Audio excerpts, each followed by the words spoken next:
Tomas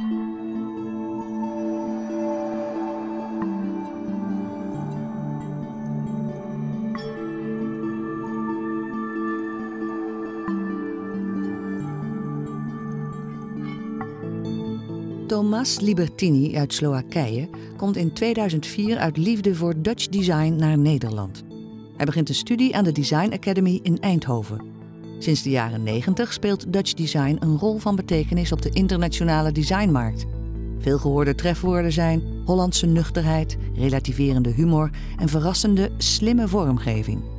Na zijn studie vestigt Tomas zich in Rotterdam.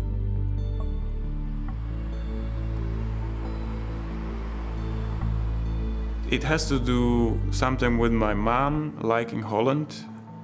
She always spoke highly of how it's a beautiful country. Oh, and I wish I could live there and things like that. I mean, I was never there, but I already loved the Netherlands just from the, from my mother talking about it. When I flew first time, and that was when the school started. Before we landed, you always check the grounds because you're always so curious, like where are you going? What is it? What does it look like from above? And Holland is so beautifully divided into these kind of ochre green shades of fields, agricultural fields. It had something very systematic about it and very effective, very efficient, almost ergonomic. It's always when you arrive to a new place, you feel like that a little bit of a thrill. Oh, wow, this is different. That's interesting.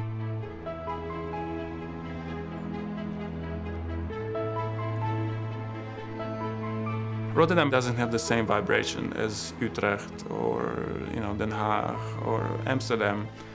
It's strangely boring, in a good way. I don't mean it as a derogatory term. I like it because it doesn't distract me. There's a lot of interesting things in terms of architecture, but they don't scream so much. You have to know about them and you have to notice them.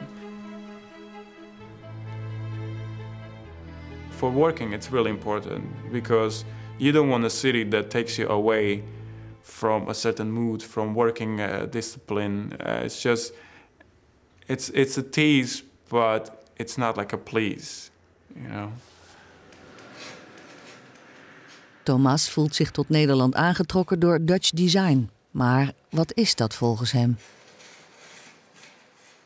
Generally, I feel it's an attitude towards design.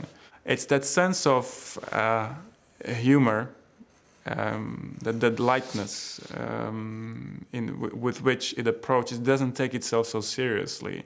A good example being Maarten Baas, what he did with the Gallery Moss in New York. He burned all the iconic furniture pieces that you know, from Rietveld, Eames, Gijsbacher, and he had an idea, and that's very postmodern, and appropriated already existing objects and did something to it.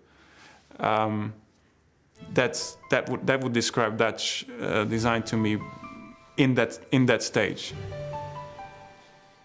What I try to do is look at domestic objects because that's my background, industrial design. So I have fascination with domestic environment, and very iconic for me was to start with a chair. And before I looked into that design, I looked first into the material, the ceramics itself. And what I saw was that a lot of the beautiful objects that we know from the ceramics are usually in the bathroom or in the kitchen. What I wanted to do is bring them out of that context. We attempted to sculpt an object that is very, very feminine, very beautiful in the same time, has some fluidity of a bathroom accessory, but it's basically a chair. And it also looks like it's a bust. I want my objects to be as simple as possible. And I think that is, or flat, if you say that. I think that's something that has very much to do with Dutch design. That sense of directness, that sense of function, and some certain sense of honesty. That's what I think it is, yeah. What I loved, first thing about Holland and about Dutch people was the frankness. When I studied in the States, I had a lot of classmates who had no talent, and they would never say anything very discouraging. But when I came to Holland, it was a massacre. If you didn't do something well, you would be told it's not good. You would not be told you have no talent or get out of the school, but it would be frank. You failed in doing what you were supposed to do. This is shit.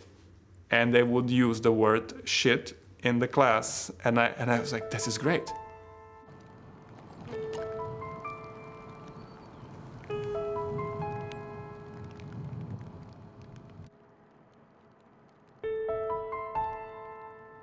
We are at the end of the world. It's a place at the end of the port of Rotterdam, and it's an industrial area full of gas tanks and storages. And it's a new city. And it's very quiet. It's very solitary. It's always a spectacular view.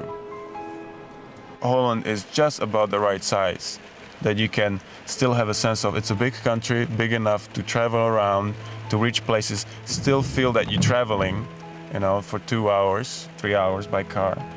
But everything is within reach. So this is what I like about Holland, that it's manageable, but still it's a big country, big enough to feel that there is a distance.